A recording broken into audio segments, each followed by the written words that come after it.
Hey everybody, welcome back to my channel. It's Cruachan Keith here, and today we're looking at the RG51 kind of dodgy games console. Let's take a look.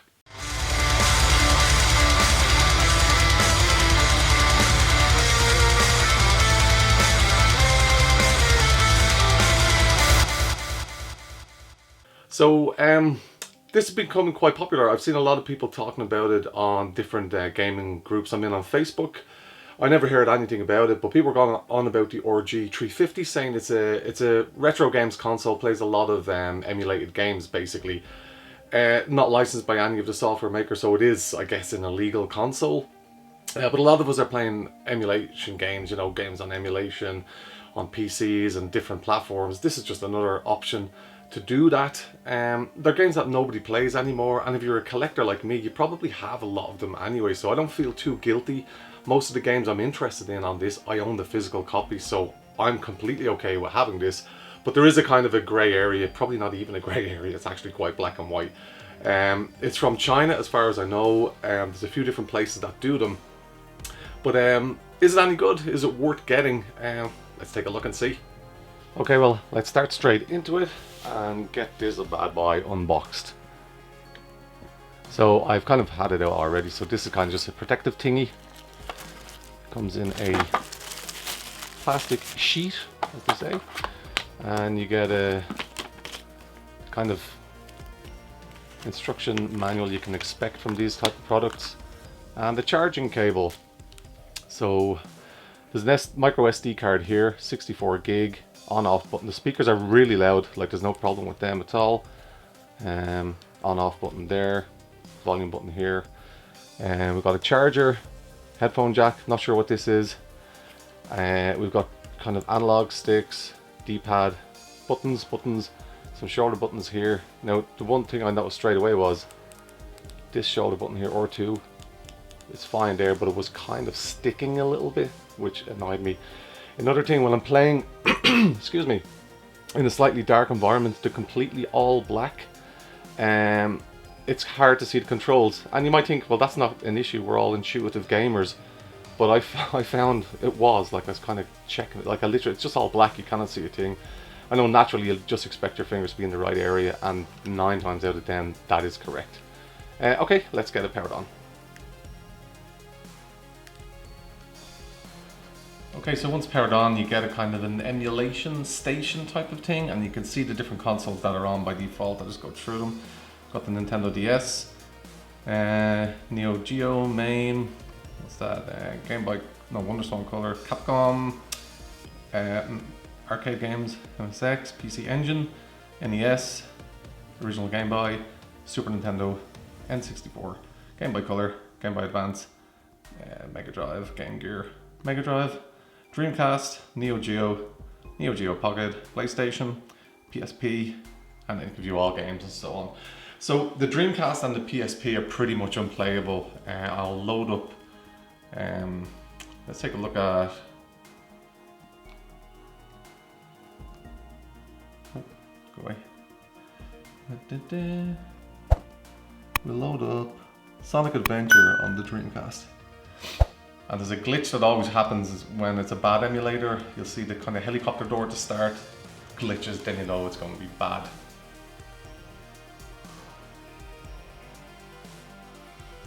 Pretty amazing not to see a Dreamcast in a pocket-sized thing.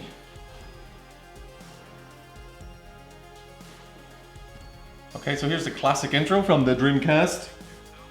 Epic game, just what a great game. If you've never played it, you should check it out. Look, I cut my thumb. I was cutting an onion, then I began cutting myself. And you'll see glitchy door, there you go.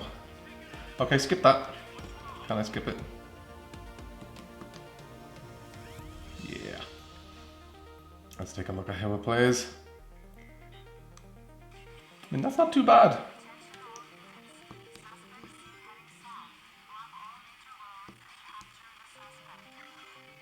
Sound is definitely glitchy, but the gameplay isn't too bad now at all. Massively glitchy sound, audio. Did you hear the doggy go woof woof? Okay, it's kind of hard. I'm kind of leaning awkwardly to get this on camera. Let's play something else. One thing about it, I'm not sure how to reset it. You're meant to hit the two left and right buttons to go but it just brings you back to the screen. And I don't know how to reset the whole console, so I'm turning it off and turning it back on every time. Tell me in the comments how to do it better.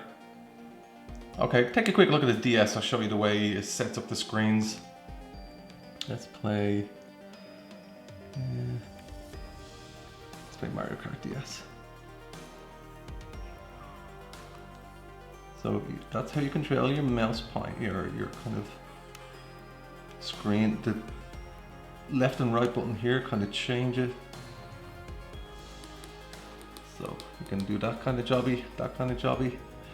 So let's just go to single player.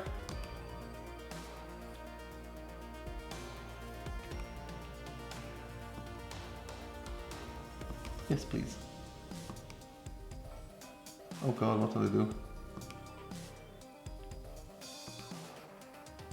Let's do 50cc, just so we can see. I'm gonna play Mario.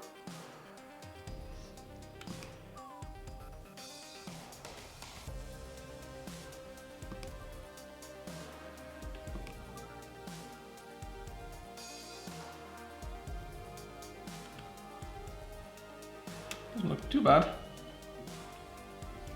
Oh.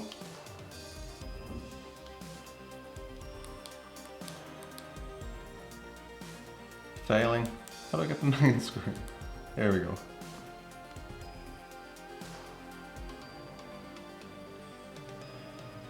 So it does it pretty well. Don't know if that's a bit slower than I'd expect. Seems to be okay.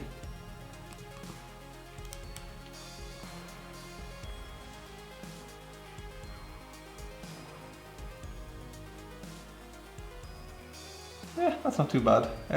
Let's take a look at the Game Boy Advance. Okay, just in the Game Boy Advance screen here, you can see there's tons of games that come by default, which is absolutely bazillions of them. Let's do a bit of Rayman 3, or 3. One thing that people are raving about with the Game Boy Advance is pretty much one-to-one pixel mapping with the screen, so it looks kind of amazing. I hate that about a lot of Nintendo games. I just want to play a game, I don't want to read a book. Good God.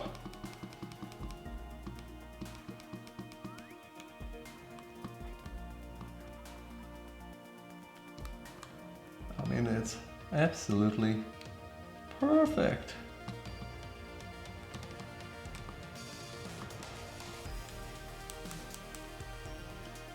Yeah, that button's not great. That pisses me off. Okay.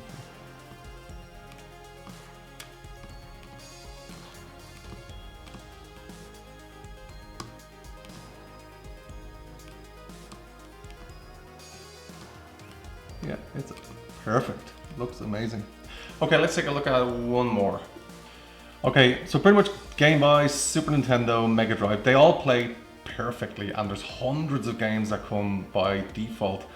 Nintendo 64 kind of glitches a little bit, but I'm gonna start up some classic PlayStation. So it doesn't come with too many PlayStation games. It comes with a decent amount actually. But you can put whatever you want on here. I am going to take a look at, where is Gran Turismo? I thought Gran Turismo was on here. Grand Theft Auto Classic. Gran Turismo. Boom, boom. So I mean, so many of us have played Gran Turismo. This will give you a good idea if this is for you. I've played a few of the PlayStation games on this and it plays fantastically. I loaded up Medal of Honor. I had to reconfigure the controls and I'm not happy with how they turned out. So first person games on the PlayStation 1, I'm not 100% sure. Need a bit more time to kind of check it and see if it was me that made the error in the config of the controls or what. Single race, please. Normal, please. I go Nissan. Skyline, standard, automatic. Just get me into the game, please. So I just want to show you the graphics and how it handles PlayStation 1 games.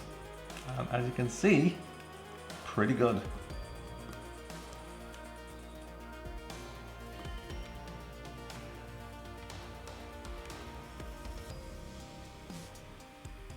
So yeah, I played a couple of PlayStation games, didn't see any slowdown at all. Didn't hear any glitches in the audio. I was pretty much happy with the system itself. For 80 quid, like, not bad at all. And I have a huge video game collection. Most of the games I'm going to play on this I own, so I'm not feeling too guilty about playing them in ROMs, but you know, that's a moral decision for you guys to make, I guess. Ooh.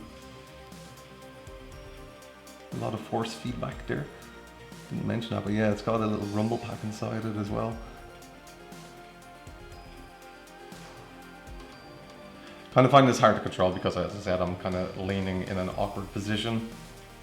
What I will do, so this is the ones that work fast. I'm going to load up a PSP game and kind of show you that there's not much point. Saying that it plays PSP games is a bit of a fib from the makers, Anbernic, or whatever the hell they're called. Okay, so PSP comes with all these. Again, you can load up whatever the hell you want on here. Let's take a look at Mega Man. Let's do Mega Man.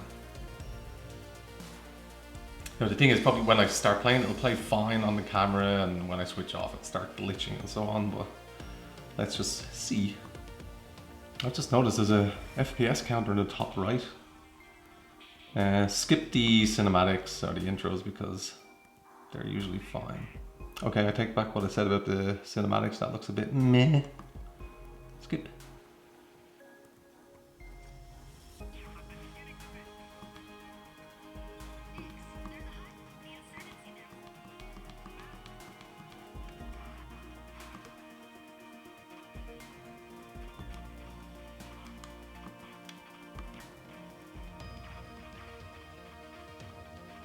Yeah, massive, just complete pauses in the middle of the game.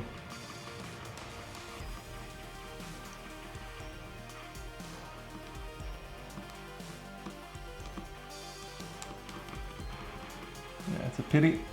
It's kind of, I mean, it's almost playable. And I do wonder sometimes that as the games go along, they kind of get a bit better as the kind of memory caches information. Meh. I don't know, I mean, I haven't played enough to know if that's the case, but that's kind of unplayable. Well guys, there you go. Hope you enjoyed the video and enjoyed the RG351P. I think it's fantastic. I'm delighted I got it. See you on the next video. Bye. If you like that video and if you like what I do on the channel, please leave a like and please subscribe because it helps very much. Thank you.